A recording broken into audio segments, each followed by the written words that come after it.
Welcome to Issues and Answers with your host, Diane Kinderwater. Issues and Answers is presented as a public service to inform, educate, and better the lives of New Mexicans. And now, Issues and Answers with your host, Diane Kinderwater. It's here. We say this every single year. You say, what's Diane saying is here? The 2023 legislative session. Yes, it's starting. It's a 60-day session, and you're saying, oh boy, we just finished with the election, but now we have a legislative session. Well, yeah, we have a session because your taxpayers pay for the session to have things that affect our lives every day. So we're going to find out from State Senator Gerald Ortiz-Pino his priorities for the 2023 session.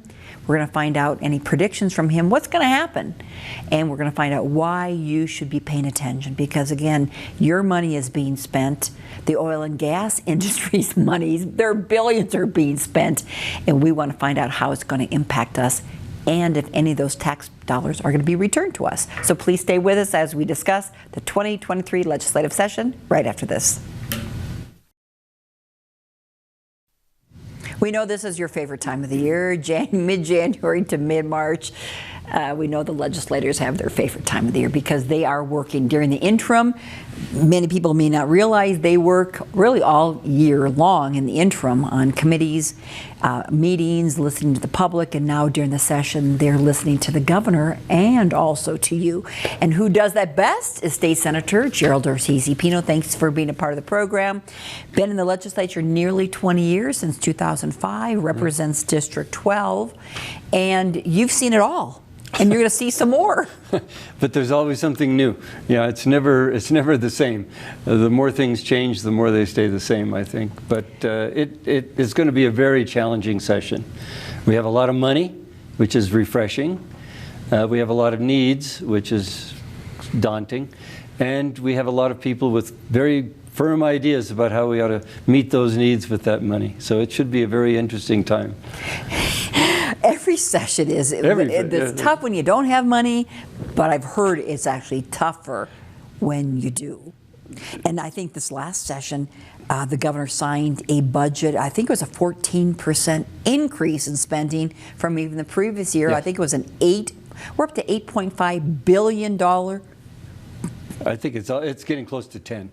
It's about nine. It's at least 9. And No. Yeah, well, and maybe I'm factoring in some of the ARPA money, the American Relief Plan. I'm going to have a heart attack. Yeah. No, we're getting very close to it. Probably this year we will come up with a $10 billion budget. I foresee that. But as I always think, our population hasn't changed. You know, we're not even 2 million people. No, we're stagnant population. We're stagnant, yet our state budget, I remember when I worked for Governor Johnson, I think it was $4.3 billion. Yeah. And now we're going to be maybe looking at a $10 billion budget to run state government. Right. And again, taxpayers are paying for this. Yeah, most of it is from still from gross receipts tax, from the general personal income tax and gross receipts tax. But increasingly, up to 40% of the budget this year probably will come from oil and gas taxes. And that's a bonanza that you can't count on forever. It's probably good for another year or 2, maybe 3, who knows. The projections that the Legislative Finance Committee received said that production will be able to continue at this rate for another 5 years. What we don't know is whether the price will continue as high as it is. And of course, the price affects the percentage we get in taxes. And again, just 2 years ago, the price was a negative number. Oh, yeah. Remember it's up, it's down. You can't. Then there was went from a negative. The price could be how can you have a price a negative? Then to over $120 a barrel, and now it's maybe 76, 87 around that range. So we're so cautious about not committing ourselves to spending at that pattern that we've left probably 35 to 40% of the revenue we received last year is still sitting in reserves. We didn't spend it. In case we go south in a hurry, we'll need to tap that. There's some thinking about how to deal with that, and one of the thoughts is, instead of cutting taxes and then having to raise them later when you don't have enough revenue. Put some of those funds into new versions of permanent funds, like the Early Childhood Fund. That's the Larry Larrañaga Fund was the first version of that, the tax revenue stabilization fund that former Representative, now deceased Larry Larrañaga proposed, and that we accepted. That you couldn't take out Anything over a certain revenue went into that. It wouldn't Gotcha. be. Then that filled up, and the overflow from that went into another fund, similar fund that we created called the Early Childhood Fund, and that was originally created with $300 million 3 years ago. This year it will be approaching $4 billion in that fund. Just the and all you're spending is the revenue, the income generated by that fund, because it's invested, and that's available for early childhood programs. We're thinking we should do that with some other similar funds, maybe one for water projects, future water projects. Put anything overflowing out of, it's like a series of barrels. Everything overflowing out of the Larrañaga Fund goes into the early childhood. After that's filled to a certain level, let's say $4 billion. Let's keep it at $4 billion. After that, it would go into this water fund. After that fills up at whatever, it's $4 billion, it would go into another one. And after that, and what that does is in the future, you have a source of revenue for water projects, early childhood projects, revenue stabilization. And if things really get bad, you can tap them. They don't go away. But in the meantime, the revenue is available for those important projects. So that's kind of the idea behind that. That's been proposed. We haven't adopted it yet. But that would be one way to make sure that we don't overspend now, yeah. but have it when you need it. For you, what do you believe are going to be the biggest issues? I think for me personally, or for the legislature? For the legislature, starting with them, and I'm just saying what I'm feeling from Sure. the election, because we Yeah. saw all these priorities in the election. Yeah. Will they carry over? People are still concerned about crime. People are still concerned about inflation, and there's a number of issues Yeah. regarding fentanyl. Well, drug abuse generally. Drug yeah. abuse, the shortage of doctors and nurses, homeless in Albuquerque. I call some of them street people. They chose to live on the street rather than being homeless. But a lot of issues that came out in the election. Yeah. How will that carry over to the priorities for the session? Well, I think all of those will be on the agenda. First, the agenda the governor gives us, but also on the agenda that we're already talking about during the interim. Well, the big thing is we've got to make a decision about our tax policy in the state. What we've done, and so tax reform generally, we've been promising this for 6 or 8 years, that this is the year we really need to dig down and figure out if our tax policy is helping or hurting us. Things like our reliance on the gross receipts tax, which makes us non-competitive in some ways with nearby states. We charge tax on services, and other states don't. Services such as Medical care, architectural services, legal services, all of those things we consider to be part of. And when it was created, we needed that extra revenue stream, I guess. It seemed like an innovative way of doing it. It's kind of created problems for us now, and I think there's going to be an attempt to rethink that. But also, in order to deal with the short-term consequences of it, we've put holes in our tax policy with tax exemptions and tax credits and tax rebates for solar, certain kinds of government healthcare. is favoring some industries Boxing matches, over other industries. All these, the film industry is getting 25% all sorts rebate. of, exactly. And so people in business feel, wow, I'm not one of those industries. Why do they get a 25% break, exemption, credit, and I don't? Yeah. So Representative Jason Harper for years has been proposing that we just go to a system in which we have a lower gross receipts tax. In fact, maybe change it to a sales tax. And Senator Bill Scher, who I'd worked for, I liked his idea, 2%.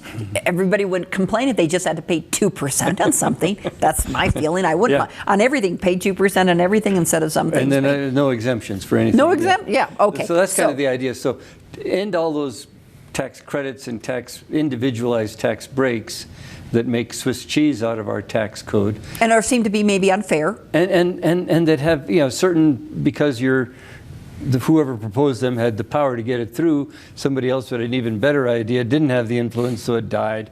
Those kind of things. Go to a broader tax, but a fairer tax and a lower tax on things like that. Now, to do that, you have to increase the personal income tax. The only way to really generate enough revenue is to also increase the personal income. Well, I don't like that. I thought we were talking about lowering.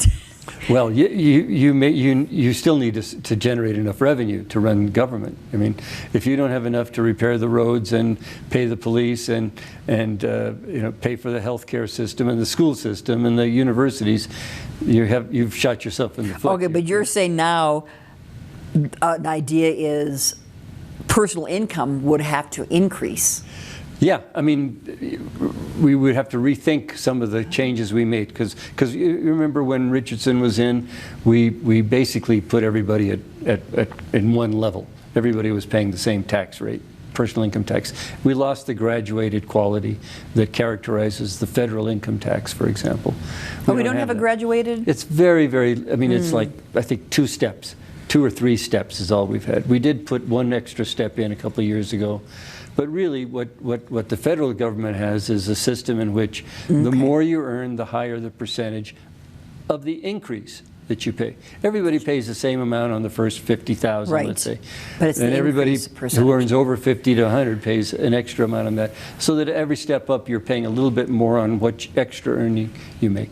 So that those who can afford it help support the system that's made them as profitable and as wealthy as they are. So that's kind of the idea behind that. I remember, again, dating myself, it was Governor Johnson, Republican back, served until, 2002, set us up, and his only regret is that it didn't pass a income tax cut. I think the top level went from 8.5 because we couldn't be competitive with surrounding states. I think 8.5 down to 5.5 in personal income tax, like the max bracket. But now you're saying, well, Richardson did it, yes, cut it, and that's fine as long as you've got a gross receipts tax that's as unfair as ours is, because you're generating enough revenue. Okay, so if we change the gross receipts tax, if you make the gross receipts tax fairer, then you got to make the income tax fairer too, more graduated. But I In thought, other words, what we're saying now is, and it's pretty clear that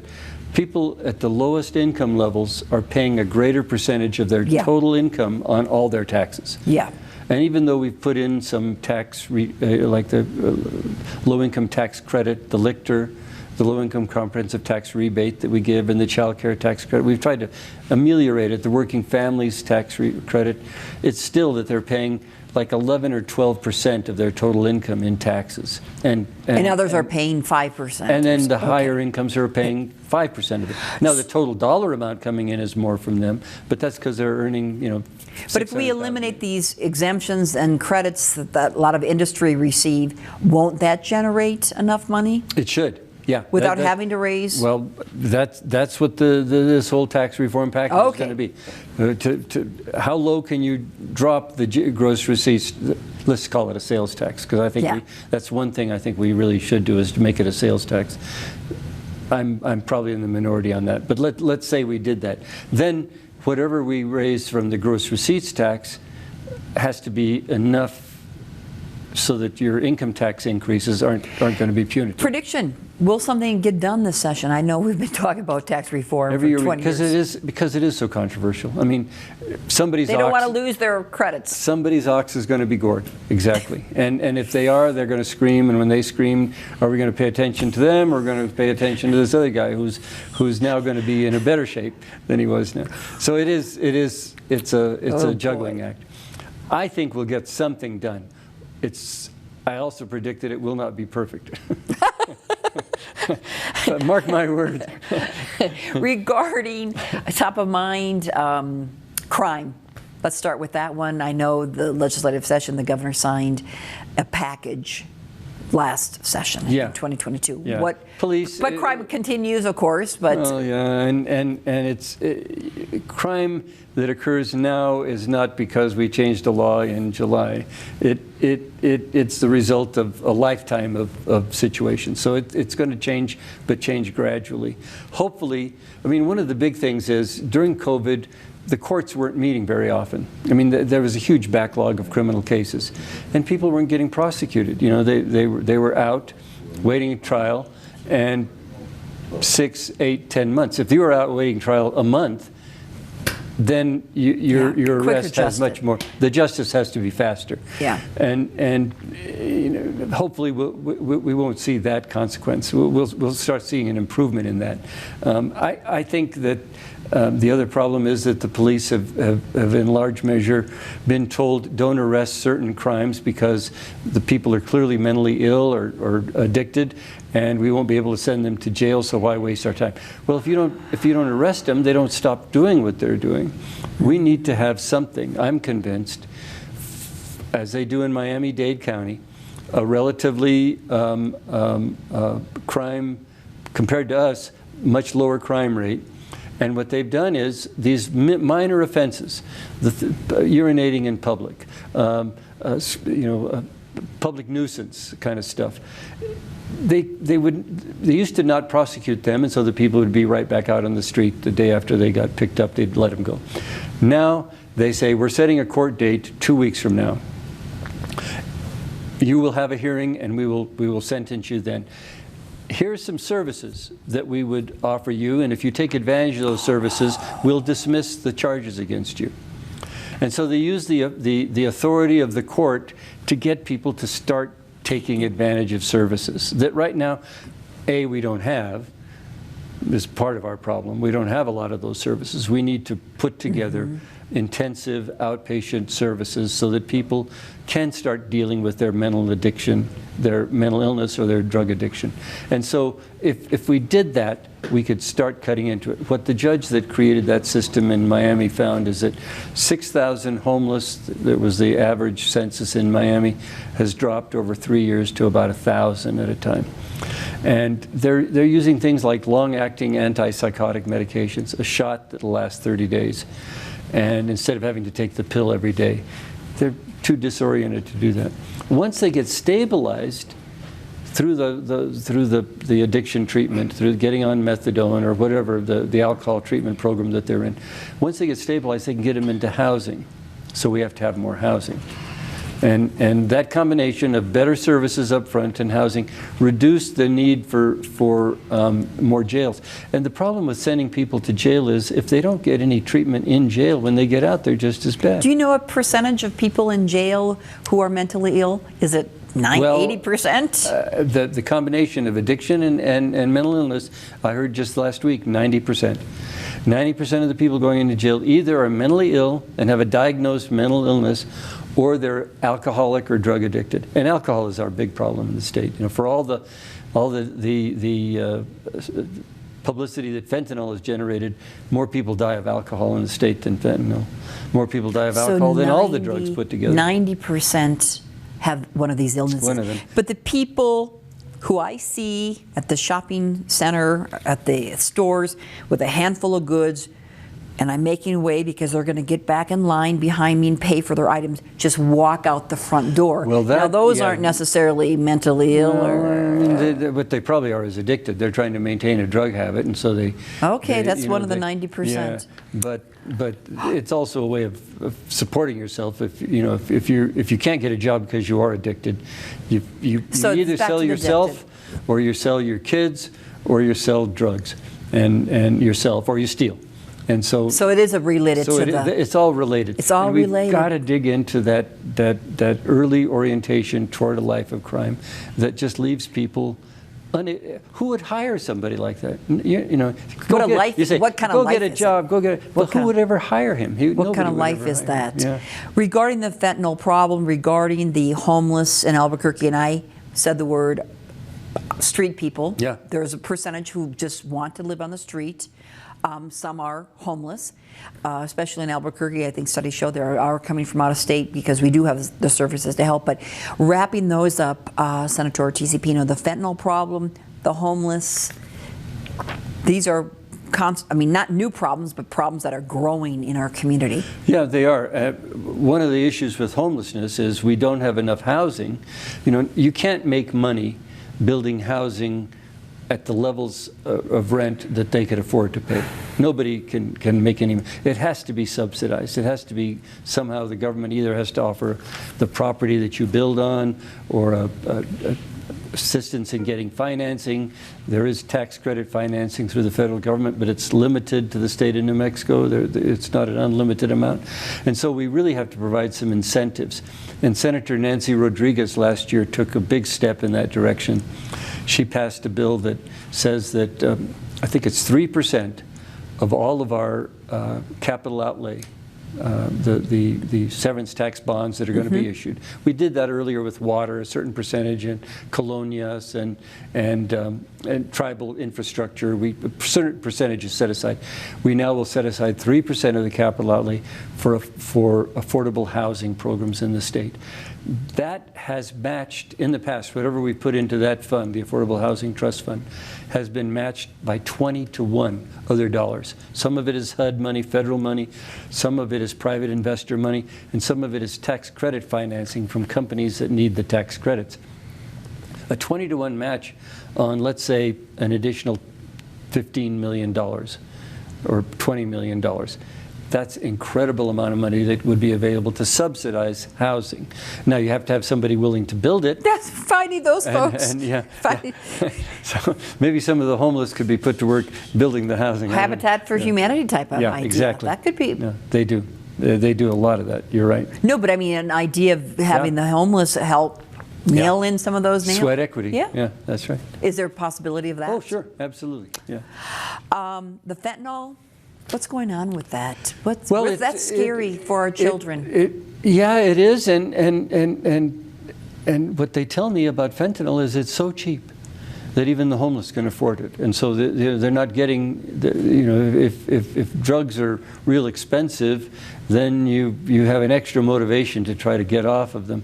If it's that cheap that even the homeless can buy a couple of tablets and get a couple of hours of euphoria, then it's going to be really hard to get to rid it. But they're just produced in such quantity because it takes a tiny amount of it to grain of salt, and then you don't know how much is in any given tablet. And so yours has 3 grains of salt, and that's a lethal dose. His has 2 grains, and he has a euphoric experience.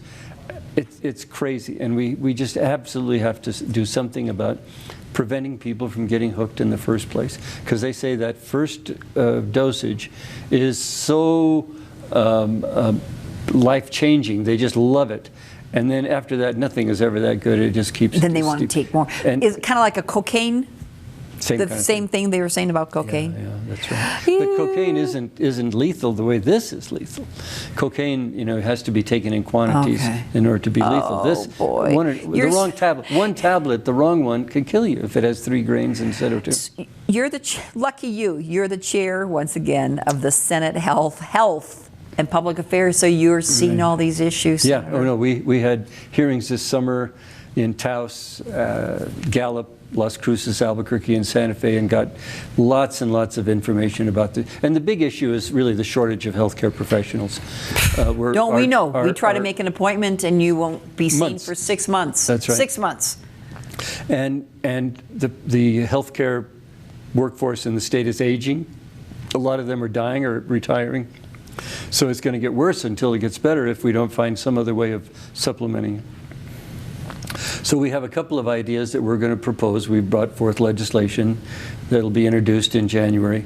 One is to create a fund that the Healthcare Resources organization that works out of the UNM, it's stationed at UNM, it's not part of UNM, it's an independent, and they help recruit doctors from other locations, other regions, other countries to New Mexico to work in underserved rural communities for the most part.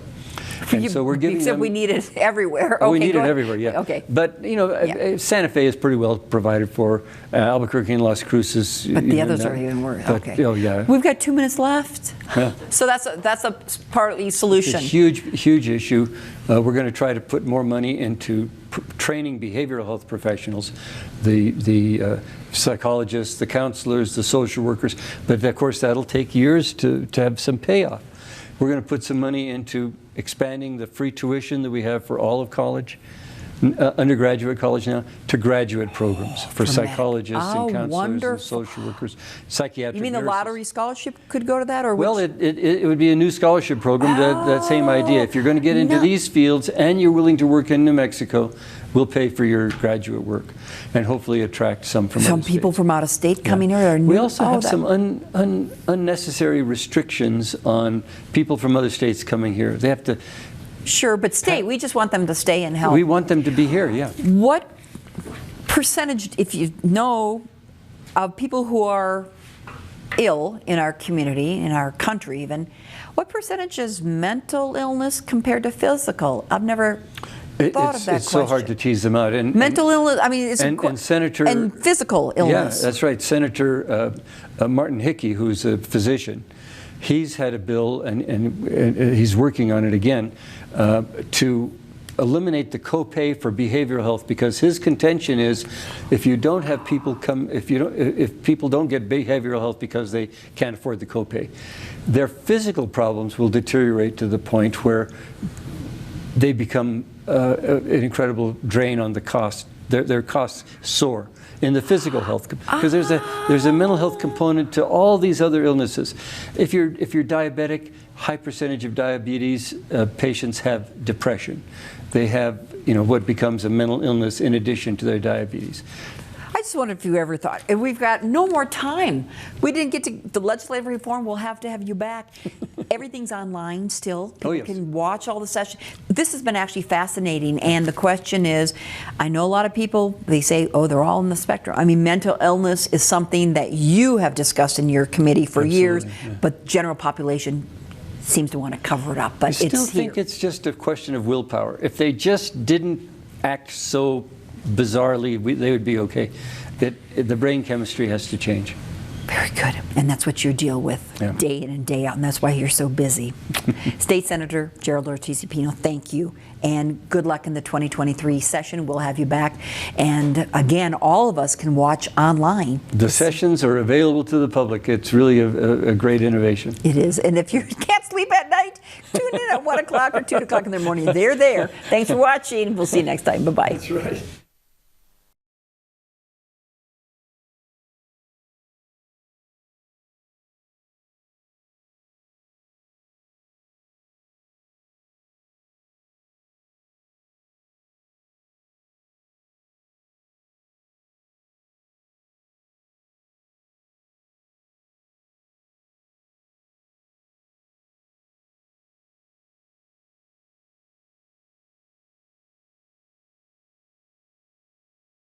Issues and Answers with your host Diane Kinnewater is presented as a public service to inform, educate, and better the lives of New Mexicans.